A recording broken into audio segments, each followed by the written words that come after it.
She thought a few carefully chosen words would be enough to get him kicked out of first class, but when he calmly pulled out his FBI badge, the entire cabin fell silent. It was a bustling Monday morning at Seattle-Tacoma International Airport. Karen Whitmore, a 52-year-old director of a high-profile philanthropic foundation, was heading to Chicago for a leadership summit she'd attended every year since. Karen Whitmore prided herself on being composed, articulate, and respected, a woman who didn't need to raise her voice to get her way. At first glance, she appeared gracious and poised, the kind of person who could charm a room with a smile and a well-timed compliment. But beneath that polished veneer was a quiet, persistent sense of entitlement, a belief that certain spaces were meant for people like her, and that she had the unspoken authority to maintain that order. When she slid into seat 1A, she expected the usual tranquility of first class: refined passengers, soft greetings from flight attendants, and the comfort of control. But that sense of ease wavered the moment she noticed the man seated beside her. He didn't look up, he didn't flinch, he didn't acknowledge her presence at all. Malcolm Reed, a tall, composed black man in his late 30s, was dressed in a tailored navy suit and focused on his laptop, fingers moving across the keyboard with steady precision. He exuded quiet confidence, the kind that wasn't forced but earned, and his posture told her everything. He belonged here, and that unsettled her. Karen's lips tightened almost imperceptibly as she adjusted her scarf, stealing a glance at him from the corner of her eye. His calm, his silence, his sheer indifference to her presence, it all chipped away at the invisible social order she had come to rely on. She wasn't used to being ignored. She casually shifted in her seat, allowing her elbow to gently tap the armrest between them, nudging into his space with an air of accidental motion. No reaction. She leaned back, scanned the cabin, then adjusted her bag with just enough motion to draw the attention of a flight attendant a few rows away. Her body language was subtle, practiced, a performance meant to suggest confusion without direct accusation. Inside, however, she was simmering. She didn't understand why this man's mere presence next to her felt like an intrusion. He hadn't done anything wrong, he hadn't spoken a word. And yet, to her, something about this was out of place.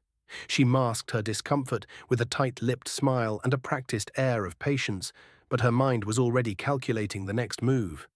She wasn't going to make a scene, not yet. She didn't need to. Karen had long since mastered the art of passive control, saying just enough to shift the room without being overt, using implication instead of confrontation. In her world, the right tone and timing could move mountains. And if this man truly didn't belong here, she would find a way to prove it. Gracefully, quietly, and with enough plausible deniability to shield herself from blame. All she needed was the right opening.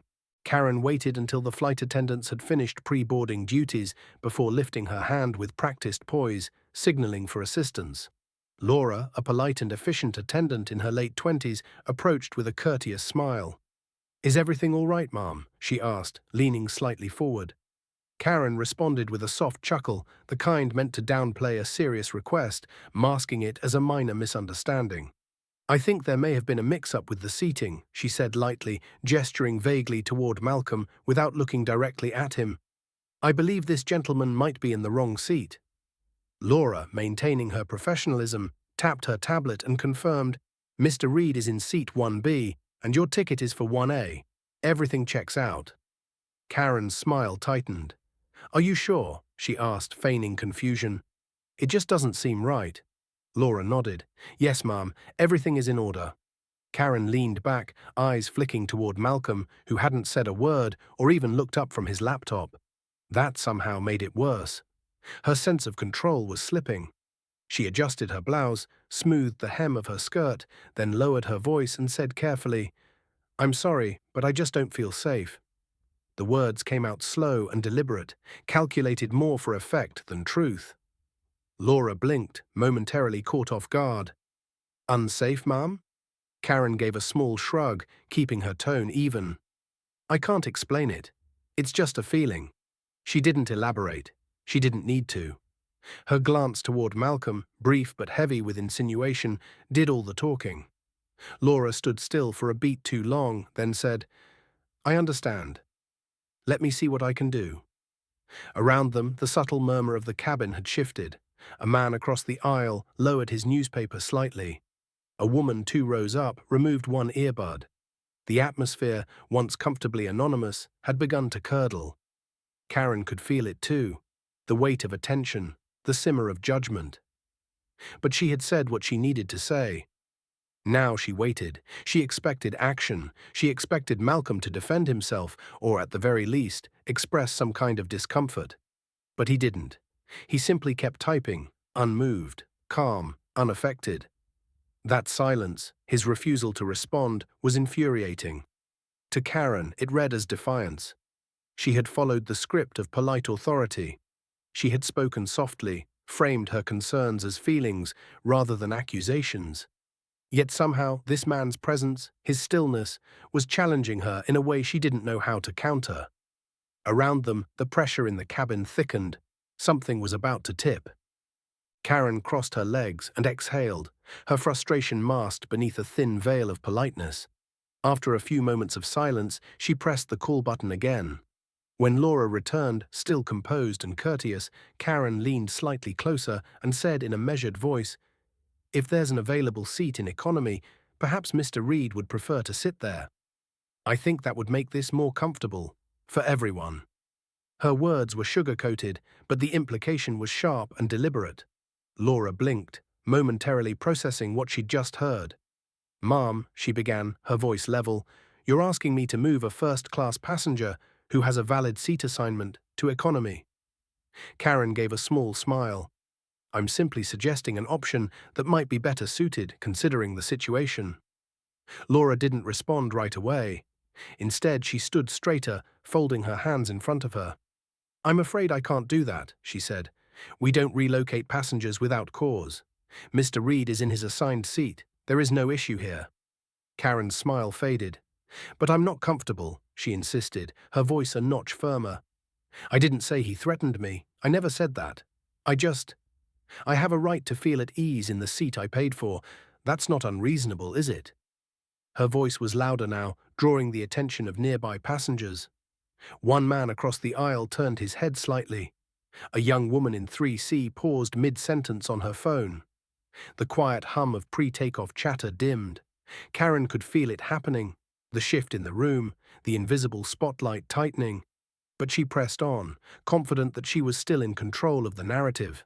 After all, she had been careful with her words. No accusations, just discomfort. No direct insults, just a suggestion. But just as she opened her mouth to continue, the soft click of a laptop closing sliced through the tension like a knife. Malcolm, silent until now, folded his device and placed it on the tray table. Then, calmly and deliberately, he turned to face her. For the first time since she'd sat down, their eyes met. He wasn't angry. He wasn't defensive. He didn't raise his voice or lean forward. He simply looked at her, an expression of knowing behind his gaze, steady and unwavering, like someone who had seen this exact scenario play out 100 times before. And in that moment, Karen felt something unexpected. Not victory, not resolve, but a flicker of doubt. There was something in his composure that unsettled her more than if he had lashed out. He didn't need to. His silence was a mirror, forcing her to see the full weight of what she was doing without ever naming it. Laura, still standing beside them, glanced between the two. She didn't say a word. She didn't need to. The moment had stretched into something heavier than just a seat dispute. It was no longer about comfort. It was about power, and who got to wield it unquestioned. Karen opened her mouth again, ready to speak, to regain control, but for the first time she wasn't sure what she was going to say. Without a word, Malcolm reached into the inner pocket of his blazer and pulled out a slim leather case. He held it with the same calm confidence that had defined him from the moment Karen first noticed him. With one smooth motion, he flipped it open. The cabin lights caught the gold emblem embedded inside, a federal FBI badge. It gleamed unmistakably under the soft overhead lighting, and in an instant, the entire atmosphere in first class shifted. The soft murmur of idle conversation evaporated. Someone 2 rows back audibly gasped. A businessman across the aisle lowered his phone mid-text. The tapping of keyboards, the crinkle of snack wrappers, Even the hum of engines seemed to fade into the background.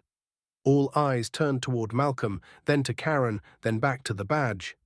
Still calm, still controlled, Malcolm tilted his head slightly toward Karen and said, in a voice as even as it was cutting, "Would you like me to take your formal statement regarding this incident, ma'am?